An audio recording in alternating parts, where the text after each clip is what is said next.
नमस्कार दर्शक बंधु मु जीवन स्वागत करुच्ची मोर आज एक नया भिडियो। तो दर्शक बंधु आज आम भिडियो कथा आपण मानक जो एप्रिल 1 रु आपणकर जनगणना स्टार्ट होगा एवं आपण जो एप्रिल 1 रु जनगणना स्टार्ट हो आपको कौन कौन सब क्वेश्चन आपको पचारे तो से सब विषय में आज आपको ये भिडियो माध्यम जनइबी। आगुरी आम ये विषय भिडियो कर सारी और आप चैनल देखिपारे और आप घर को जो मैंने आसवे क्वेश्चन पचारे तो यहाँ कौ मैंने आसवे आप क्वेश्चन पचारे और आप जनगणना सठिक भाव निज निज एनसर दूसरी ताल आपको कौन कौन फैसिलिटी सब मिल तो से विषय सब डिटेल्स हिसाब से आपको जनइबी। जदि भिडियो आपने भिडियो नुआ अच्छा तो भिडियो को लाइक कर चैनल को सब्सक्राइब करने जमा ही भूलुनि। तो दर्शक बंधु आपर प्रति वर्ष भाई ए वर्ष आपणकर जनगणना स्टार्ट होगा जाऊँगी। तो ये जो 2026-27 आपणकर जनगणना स्टार्ट हो एवं आपर ये 26-27 आपणकर जनगणना स्टार्ट हो केते दिन चलो आपको मुझे कहीदेची आपको केते दिन स्टार्ट हो एवं आपणकर जो 33टी क्वेश्चन आपको पचारे तो 33टा क्वेश्चन से आपको जनइबी। तो ये चलो जानवे आपणकर आपको घर को कई मान सब आपको आसे क्वेश्चन पचारे एवं आपणकर जो 33टा क्वेश्चन रहा से विषय चलो जाना। तो दर्शक बंधु आपको ये लिखाई भल भाव देखूँ कि डिजिटाली आप्रे एवं जनगणना एप्रिल 16 रु मे 15 तारीख पर्यंत घरे घरे बुली गणनाकारी ठीक अच्छे माने आप एप्रिल 15 रु आपंकर आरंभ हो और मे 15 रु आपंकर शेष हो पाखापाखि गोटे मस आपंकर जनगणना स्टार्ट होगा जाऊँगी। तो जिला स्तरीय जनगणना 2026-27 प्राथमिक और उच्च विद्यालय शिक्षक एवं शिक्षयित्री सुपरभाइजर मानू नहीं 3 दिनिया प्रशिक्षण शिविर फुलवाणी सरकारी उच्च बालिका विद्यालय आरंभ होइछि। फुलवाणी ब्लॉक समेत जिलार प्रत्येक ब्लॉक अंचल में प्रशिक्षण शिविर होबो। यह शिविर फुलवाणी तहसीलदार प्रियंका प्रदर्शन अध्यक्षतार जनगणना डिजिटल आप माध्यम किपरि काम करेंगे प्रशिक्षण दि एथर प्रथम थर पर डिजिटल आप माध्यम जनगणना करा तेणु समस्त निज निज तथ्य सठिक भाव देवाई जिलापाल आपन को अनुरोध कर समस्त निजस्व डाटा गोपन रखा देशर विकास दिगरे यही तथ्य बहु कम आसो सहित सरकारी योजना पाइबा लोक मान असुविधा सम्मुखीन होगा को पड़ो ना।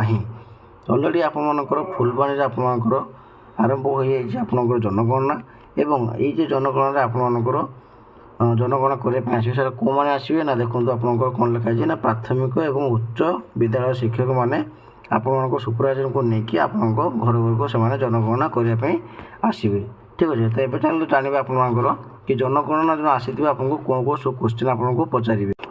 तो दर्शक बंधु देखो ये आपको लिखाई कि जनगणना 2027 पचारे आपको यही 33टी प्रश्न। तो प्रथम प्रश्न कौन रही ना भवन नंबर नगर किंबा स्थानीय प्राधिकारी किंबा जनगणना नंबर माने आपको घर जो नंबर थी गृह नंबर से आपको प्रथम देवाई पड़ो। 2 नंबर पड़े आपंकर ना घर नंबर आप घर नंबर मध्य आपपारे घर चट्टान व्यवहृत होता सामग्री आप घर कौ कौ जिन आपने यूज कर आपको देवाई पड़ो। 4 नंबर अच्छे आपंकर ना कांथरे व्यवहृत होता सामग्री आप कांथरे किसी जिन आप लगे आपको देवाई पड़ो। 5 कौन मकान छाତରେ प्रयुक्त प्रमुख सामग्री मैंने आपको जो जहाँ भी किसी यूज कर आप कौन सब बिजनेस व्यवहार करवाई पड़ो। घर व्यवहार ठीक अच्छे माने आप घर जो सब जिन यूज कर आपंकर जहाँ भी किसी घर डेली यूज कर आपंकर क्वेश्चन पचार। 7 नंबर हूँ कौन ना घर अवस्था आप घर अवस्था केमती अच्छी एवं आपंकर घर माटी घर कि पक्का घर से आपको कह। 8 कौन अच्छी ना परिवार क्रमांक आप परिवार केते सदस्य केते जन लोक रोचे जन पारे। 9 से सेम क्वेश्चन लिखाई आपंकर ना परिवार सदस्य संख्या।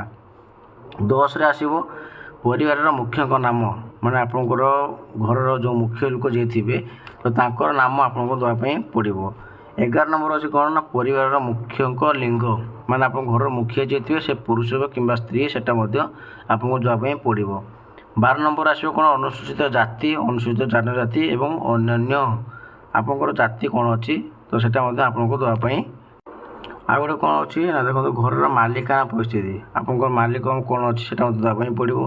घर कठर संख्या केते अच्छी आप घर रूम के देवाई पड़ो। ପରିବାରର ବିବାହିତ ଦମ୍ପତିଙ୍କ ସଂଖ୍ୟା କେତେ ଅଛନ୍ତି ସେଟା ମଧ୍ୟ ଆପଣଙ୍କୁ ଦେବା ପାଇଁ ପଡ଼ିବ। ପାନୀୟ ଜଳର ମୁଖ୍ୟ ଉତ୍ସ କ'ଣ ଅଛି ସେଟା ମଧ୍ୟ ଆପଣଙ୍କୁ ଦେବା ପାଇଁ ପଡ଼ିବ। 17 ନମ୍ବର ଆସିବ ପାନୀୟ ଜଳର ଉତ୍ସ ଉପଲବ୍ଧତା, ଆପଣଙ୍କୁ ଏସବୁ ଦେବା ପାଇଁ ପଡ଼ିବ। ଆଲୋକର ଉତ୍ସ ଆପଣଙ୍କୁ ଦେବା ପାଇଁ ପଡ଼ିବ। ଶୌଚାଳୟର ଉପଲବ୍ଧତା ସେଟା କେମିତି ଅଛି ସେଟା ମଧ୍ୟ ଆପଣଙ୍କୁ ଦେବା ପାଇଁ ପଡ଼ିବ। ଶୌଚାଳୟର ପ୍ରକାର କେଉଁ ପ୍ରକାର ଭାବରେ ଆପଣଙ୍କ ଶୌଚାଳୟ ଅଛି ସେଟା ମଧ୍ୟ ଆପଣଙ୍କୁ ଦେବା ପାଇଁ ପଡ଼ିବ।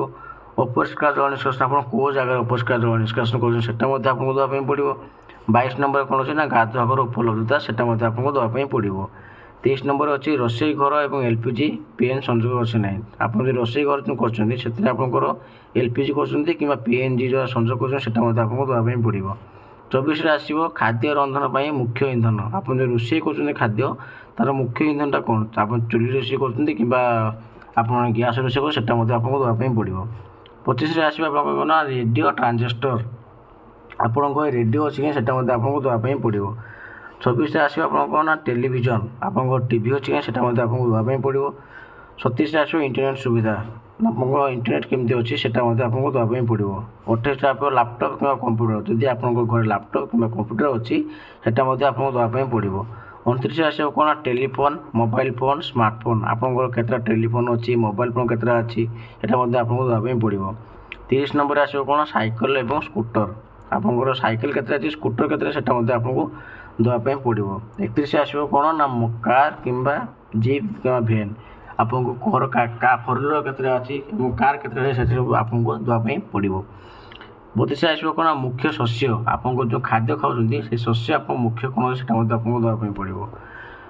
33ଟା ହେଉଛି ମୋବାଇଲ ନମ୍ବର, ଠିକ୍ ଅଛି। ମୋବାଇଲ ନମ୍ବରଟା ମୁଖ୍ୟତଃ ମୋଷ୍ଟ ଇମ୍ପୋର୍ଟାଣ୍ଟ, କାହିଁକିନା ମୋବାଇଲ ନମ୍ବର ଦେଲେ ହିଁ ଆପଣଙ୍କର ସବୁ କିଛି ଡିଟେଲ୍ସ ବଗେରା ଆପଣ ସବୁ ଜାଣିପାରିବେ ଏବଂ ସରକାରଙ୍କ ତରଫରୁ ଯାହା ବି ସୂଚନା ଆପଣଙ୍କର ଆସୁଛି ସେଟା ମଧ୍ୟ ଆପଣଙ୍କୁ ଦେବା ପାଇଁ ପଡ଼ିବ, ଠିକ୍ ଅଛି।